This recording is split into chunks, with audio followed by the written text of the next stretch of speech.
Hello my beautiful souls, welcome back to my channel. So आज की reading में हम देखने वाले हैं कि आपके पार्टनर की हिडन फीलिंग्स क्या हैं आपके लिए। क्या फील करते हैं आपके पार्टनर जो कि वो आपसे कह नहीं पाते, आपको बता नहीं पाते। रीडिंग जनरल है, आप लोगों के साथ जितना रेजोनेट करेगी आप उतना रखिए, जितना रेजोनेट नहीं करता है उसे जाने दीजिए। मेल एंड फीमेल सभी के लिए और सारे ही साइंस के लिए रीडिंग है। रीडिंग टाइमलेस है, तो जिस वक्त पे आपके सामने आती है उस वक्त पे रीडिंग आपके साथ रेजोनेट कर सकती है। तो चलिए स्टार्ट करते हैं। हाईलाइटेड साइंस बता देती हूँ। ये साइंस आपके पार्टनर के हो सकते हैं। आप लोग फायर साइन के हो सकते हैं, एरीज, लियो, सैजिटेरियस। अर्थ साइन के हो सकते हैं, टॉरस, वर्गो, कैप्रिकॉर्न। वाटर साइन के हो सकते हैं, कैंसर, स्कॉर्पियो, पाइसिस। और एयर साइन के भी हो सकते हैं, जेमिनी, लिब्रा, एक्वेरियस। आप लोगों के लिए 8 नंबर अगस्त मंथ इंपॉर्टेंट हो सकता है, 2 नंबर फैब मंथ इंपॉर्टेंट हो सकता है, 10 नंबर अक्टूबर मंथ इंपॉर्टेंट हो सकता है, 9 नंबर सितंबर मंथ भी इंपॉर्टेंट दिखाई दे रहा है और 5 नंबर मई मंथ भी इंपॉर्टेंट हो सकता है। तो चलिए स्टार्ट कर लेते हैं, देख लेते हैं आपके पार्टनर की हिडन फीलिंग्स, हिडन इमोशंस क्या हैं आपको लेकर। सो यहाँ पे सबसे पहली एनर्जीज में अगर मैं देखूँ तो मुझे ऐसा नज़र आ रहा है ना कि आपके पार्टनर आपके साथ कम्युनिकेशन करना चाहते हैं, बातचीत करना चाहते हैं। कुछ ऐसी बातें हैं जो दोनों के बीच में क्लियर नहीं हो पाई हैं, जिसकी वजह से शायद आप दोनों के बीच में डिस्टेंस आया था, या जिन बातों की वजह से आप दोनों एक दूसरे से दूर हुए थे। कुछ ऐसी चीज़ें रह गई हैं आपके पार्टनर की तरफ से जो वो एक्सप्लेन करना चाहते हैं आपके सामने, और वही बातें ना वो आपको शेयर करना चाहते हैं, या अपने दिल की कुछ बातें हैं जो आपसे कहना चाहते हैं, जिसकी वजह से आप दोनों का डिस्टेंस कम हो जाए। क्योंकि उन्हें ये डिस्टेंस बिल्कुल पसंद नहीं आ रहा जो दूरी आप दोनों के बीच में बैठी है या बनी है। स्पेशली जो कम्युनिकेशन गैप आप दोनों के बीच में आ गया, जिसमें आप लोग एक दूसरे से खुलकर बात नहीं कर पा रहे। बात होती भी है तो दिल की बातें ज़्यादा एक दूसरे से एक्सप्रेस नहीं करते हैं, दोनों कटे कटे रहते हैं। आपके पार्टनर अपनी पर्सनल लाइफ को ज़्यादा आपके साथ शेयर नहीं कर पा रहे हैं, कुछ अपनी फीलिंग्स, अपने इमोशंस आपको कह नहीं पा रहे हैं। और सेम चीज़ आपके साथ भी हो रही है। आप भी कुछ ऐसी चीज़ें हैं जो फील करते हैं लेकिन ओपन अप होकर अपने पार्टनर के सामने कह नहीं पाते। और वो आप इसलिए नहीं कहते हैं शायद कि आपके पार्टनर को उन बातों का बुरा ना लग जाए, कहीं आपके पार्टनर और दूर आपसे ना चले जाए। बट बहुत कुछ ऐसा है आप दोनों के बीच में जो कि अभी भी क्लियर होना बाकी है, और आपके पार्टनर चाहते हैं कि वो चीज़ें क्लियर हो जाएं, जिनकी वजह से स्पेशली प्रॉब्लम्स आप दोनों के बीच में आ रही है। वो उन बातों को क्लियर ज़रूर करना चाहते हैं। आपके पार्टनर आपसे मिलना भी चाहते हैं। अगर आप दोनों के बीच में डिस्टेंस है, ज़्यादा मिलना नहीं हो पाता, ज़्यादा एक दूसरे को देख नहीं पाते हैं, तो आपके पार्टनर डेफिनेटली आपके सामने आमने सामने बैठकर आपसे बात करना चाहते हैं, आपको देखना चाहते हैं, अपनी लाइफ में महसूस करना चाहते हैं, और आपके साथ कुछ समय बिताना चाहते हैं, कुछ टाइम स्पेंड करना चाहते हैं। क्लैरिफिकेशन ज़रूर चाहते हैं, क्योंकि यहाँ पर मुझे सेकेंड एनर्जीज़ में भी सिमिलर एनर्जीज़ दिखाई दे रही है, जिसमें ऐसा नज़र आ रहा है कि बहुत सारी ऐसी छुपी हुई बातें हैं आप दोनों के बीच में, जिसका क्लियर होना या जिस चीज़ के लिए क्लैरिफिकेशन देना बहुत ज़्यादा ज़रूरी है। क्योंकि उन बातों की वजह से आप दोनों काफ़ी दूर हो रहे हैं, और उन बातों की वजह से आप दोनों के बीच में मिसअंडरस्टैंडिंग बहुत ज़्यादा बढ़ रही है। तो उस मिसअंडरस्टैंडिंग को कम करने के लिए उन बातों का क्लियर होना ज़रूरी है, और वही आपके पार्टनर भी फील करते हैं। आपके पार्टनर ने आपसे झूठ बहुत ज़्यादा बोले हैं, आपके पार्टनर ने काफ़ी सारी बातें आपसे छुपाई हैं जो कि धीरे धीरे आपको पता चली थी, और उन बातों के पता चलने के बाद शायद आप दोनों के बीच में डिस्टेंस आया था। पर बहुत कुछ ऐसा है जो अभी भी आप नहीं जानते हैं, जो आपके पार्टनर कहना चाहते हैं। इस वक्त मुझे आपके पार्टनर आपको लेकर काफ़ी अट्रैक्टेड नज़र आ रहे हैं, लेकिन एक चीज़ ज़रूर है कि आपके पार्टनर को ये लगता है कि आप अभी आजकल थोड़ा सा रूड हो गए हैं, और आप अपनी लाइफ में फोकस करने लगे हैं, और आप बहुत ज़्यादा चीज़ों के लिए ना क्लैरिफिकेशन मांगने लगे हैं। आपको हर एक छोटी सी छोटी चीज़ में क्लैरिफिकेशन चाहिए, जिसकी वजह से उनको लगता है कि आपके अंदर उनको लेकर ट्रस्ट कम हो गया है। अब आप विश्वास नहीं कर पा रहे, बिलीव नहीं कर पा रहे। तो कभी कभी वो डरते हैं कि अगर वो अपनी सच्चाई आपके सामने कहेंगे तो शायद आप बिलीव ना करें, शायद आप ट्रस्ट ना करें, शायद आप उनके ऊपर फिर से भरोसा ना कर पाएँ उस तरीके से जिस तरीके से पहले करते थे। तो इस वजह से वो थोड़ा सा चीज़ों को ना स्लो कर चुके हैं, या उस वजह से शायद चीज़ों को आपके सामने एक्सप्लेन नहीं कर रहे हैं, आपको एक्सप्रेस नहीं कर रहे हैं। लेकिन एक चीज़ है कि आपको लेकर बहुत ज़्यादा अट्रैक्शन है उनके मन के अंदर, बहुत सारी फीलिंग्स भी हैं, बहुत सारे इमोशंस भी हैं, जिसे वो खुलकर आपके सामने कहना चाहते हैं।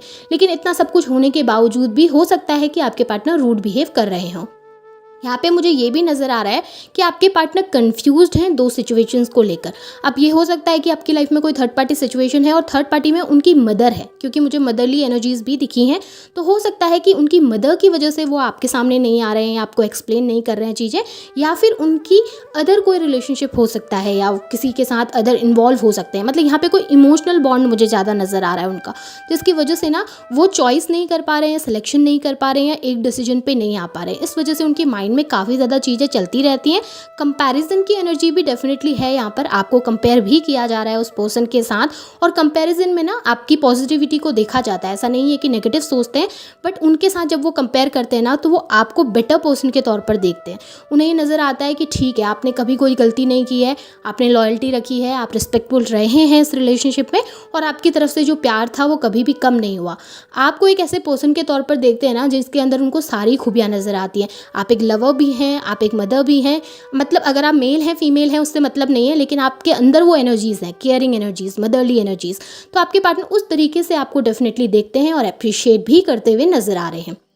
इस वक्त पे अपने ना कैरियर पे ज़्यादा फोकस दिखाई दे रहे हैं आपके पार्टनर। अब ये भी हो सकता है कि उनका कैरियर स्टेबल नहीं है इस समय पे, डिपेंडेंट है अपनी फैमिली के ऊपर फाइनेंशियली, जिसकी वजह से हो सकता है आपके लिए एक्शन ना ले पा रहे हों, या फिर फाइनेंस का कोई इशू है जिसकी वजह से आप दोनों के बीच में डिस्टेंस आई है। अब ऐसा भी हो सकता है कि आप थोड़ा सा सोसाइटी का इमेज कॉन्शियस हो सकते हैं आपके पार्टनर, या फिर हो सकता है फैमिली का बैकग्राउंड थोड़ा डिफरेंट है, आप एक अच्छी फैमिली से बिलोंग करते हैं या आपके पार्टनर एक अच्छी फैमिली से बिलोंग करते हैं, तो उसकी वजह से थोड़ा सा डिफरेंसेस आ जाते हैं आप दोनों के बीच में, जिस वजह से भी हो सकता है कि वो एक्शन लेने से थोड़ा सा घबरा रहे हैं। क्योंकि यहाँ पे मुझे इमेज कॉन्शियस भी वो दिखे हैं जहाँ पर उनको सोसाइटी में अपने नाम की, अपनी फैमिली के नाम, मान प्रतिष्ठा की बहुत फिक्र है। हो सकता है आप लोगों के बीच में कास्ट डिफरेंस हो, फाइनेंशियल इशू ना होकर कास्ट डिफरेंस भी हो सकते हैं जिसकी वजह से एक्शन नहीं ले पा रहे हैं। लेकिन एक चीज़ ज़रूर है कि ये सब चीज़ें बाहरी दिखावा है, वो बाहरी दिखावट की वजह से वो ये सब चीज़ें करते हैं, लेकिन जब अंदर से फील करते हैं ना तो उनको ये होता है कि आपके साथ फैमिली देखनी है, आपके साथ ग्रोथ देखनी है, और आपको अप्रिशिएट भी करते हैं। और उन्हें ये भी लगता है कि जब आप उनकी लाइफ में होते हैं तो उनकी लाइफ स्मूथली चलती है, उनकी लाइफ में ग्रोथ आती है, उनकी लाइफ में सक्सेस आती है। और आप एक ऐसे पर्सन है ना जो किसी भी सिचुएशन में एडजस्ट कर सकते हैं, किसी भी सिचुएशन में रह सकते हैं, और वो चीज़ें आपके पार्टनर को अच्छी लगती हैं। मुझे ऐसा नज़र आ रहा है आपके पार्टनर ना पास्ट और फ्यूचर में बहुत ज़्यादा स्टक हो गए हैं, बहुत ज़्यादा स्टक। वो पास्ट के बारे में इतना ज़्यादा सोच रहे हैं और आने वाले फ्यूचर के बारे में इतना ज़्यादा सोच रहे हैं कि वो प्रेजेंट सिचुएशन में कॉन्सेंट्रेट ही नहीं कर पा रहे हैं और प्रेजेंट सिचुएशन में कोई एक्शन ही नहीं ले पा रहे हैं। पास्ट की जो गलतियाँ हैं, मिस्टेक्स हैं, या जो भी ट्रॉमेटाइजिंग सिचुएशंस आप लोगों के बीच में रही हैं, उसकी वजह से आपके पार्टनर को ये लगता है कि फ्यूचर में भी ऐसा कुछ हो सकता है, या फ्यूचर में अगर मैंने डिसीजन लिया, मैं उसके साथ गया और कल के दिन फिर से कुछ प्रॉब्लम हो गई या फिर कुछ डिफ़िकल्टीज़ आ गई तो उस वक्त सिचुएशन कैसी होगी। तो वो बहुत ओवर थिंकिंग कर रहे हैं एक जगह पर बैठ के, पास्ट को लेकर भी ओवर थिंकिंग कर रहे हैं, फ्यूचर को लेकर भी ओवर थिंकिंग कर रहे हैं, और उस चक्कर में क्या हो रहा है कि प्रेजेंट सिचुएशन में क्या चाहते हैं, क्या फील करते हैं, उस बारे में सोच ही नहीं रहे, या फिर प्रेजेंट सिचुएशन में कितनी बुरी तरीके से आपको हर्ट कर रहे हैं वो भी नहीं सोच रहे हैं। एक जगह पे स्टक हो चुके हैं, और एक जगह पे स्टक होकर बस रिग्रेट करने के लिए बैठे हुए हैं। पास्ट में जो किया उसके लिए रिग्रेट, और फ्यूचर में क्या होगा उस बात के लिए भी रिग्रेट कर रहे हैं कि फ्यूचर में सिचुएशन ख़राब हो गई तो आपको फिर से हर्ट कर देंगे, सिचुएशन ख़राब हो गई तो खुद को हर्ट कर देंगे। तो बहुत सारी चीज़ें माइंड में चल रही हैं, बहुत कन्फ्यूजन और बहुत ज़्यादा ओवर थिंकिंग उनकी माइंड में चलती रहती है। आपके पार्टनर ना इस समय पे करंट सिचुएशन में काफ़ी ज़्यादा परेशान दिखाई दे रहे हैं, काफ़ी डिप्रेस दिखाई दे रहे हैं, हैप्पीनेस तो बिल्कुल नहीं है, और रिग्रेट उनके अंदर बहुत ज़्यादा मुझे दिखा है। यहाँ पे ये भी दिख रहा है कि आपके पार्टनर ना एक मास्क लगा के बैठे हुए हैं। यहाँ पे मुझे उनकी सिचुएशन बहुत ज़्यादा अच्छी नहीं दिख रही, बहुत सैड हैं, दुखी हैं। स्पेशली जब अकेले होते हैं, नाइट टाइम में जब बैठते हैं, जब आपके बारे में सोचते हैं तो काफ़ी ज़्यादा पेन महसूस करते हैं, काफ़ी उनको ऐसा लगता है कि सिचुएशन बहुत ख़राब हो गई है, लाइफ बहुत ख़राब हो गई है, किसी भी तरीके से चीज़ों को सही नहीं किया जा सकता, बैलेंस नहीं किया जा सकता। बट ना सोसाइटी के सामने, लोगों के सामने, सबके सामने, आपके सामने एक मास्क लगा कर बैठते हैं जहाँ पर दिखाते हैं कि वो बहुत स्ट्रांग है, उनको कोई इफेक्ट नहीं पड़ता, उनको कोई फ़र्क नहीं पड़ता आप रहें या ना रहें। ये बाहरी दिखावा है, ये बाहर के दिखाने की चीज़ें हैं कि वो दिखा रहे हैं कि मैं स्ट्रांग हूँ, मुझे फ़र्क नहीं पड़ता, लेकिन अंदर से जितना उनको फ़र्क पड़ता है ना उतना शायद ही किसी दूसरे पर्सन को पड़ता। वो बहुत ज़्यादा अफेक्टेड हैं आप दोनों के बीच के डिस्टेंस की वजह से। लेकिन एक मास्क तो लगा कर रखना है, अपना ईगो तो सेटिस्फाई करना है, खुद को और सोसाइटी के सामने अपनी इमेज को तो बना के रखना है। उस वजह से ऐसा नज़र आ रहा है कि खुद को बहुत स्ट्रांग दिखा रहे हैं, लेकिन जब अकेले बैठते हैं तो टूटते भी हैं, रोते भी हैं और परेशान भी होते हैं, और इस रिश्ते के लिए बहुत इमोशनल भी होते हैं। स्पेशली आपके लिए बहुत ज़्यादा सोचते हैं और सिचुएशन के बारे में सोचते हैं कि किस तरीके से उसको सही किया जाए, किस तरीके से उसे वर्कआउट किया जाए। अब ये उनके हिडन इमोशन है। डेफिनेटली ये चीज़ें वो लोगों के सामने कभी एक्सप्रेस करेंगे ही नहीं, क्योंकि हिडन है ना, वो चीज़ें उनके अंदर चल रही हैं, उनके मन के अंदर चलता है इतना सब कुछ, उसे वो लोगों के सामने कह नहीं सकते, उस फीलिंग को वो लोगों के सामने एक्सप्रेस ही नहीं कर पा रहे हैं। और लोगों के सामने तो छोड़िए, वो आपके सामने भी एक्सप्रेस नहीं कर पा रहे हैं और खुद भी एक्सेप्ट नहीं कर पा रहे कि वो आपके लिए कुछ फील करते हैं। अपने इमोशंस को खुद के अंदर दबाते हुए ज़्यादा दिखे हैं।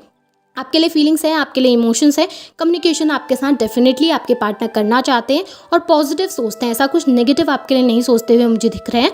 काफ़ी ज़्यादा मुझे यहाँ पर पॉजिटिव एनर्जीज दिखी हैं आपके पार्टनर की आपको लेकर। सो ये आपके पार्टनर की हिडन थॉट्स, हिडन फीलिंग्स हैं आपको लेकर।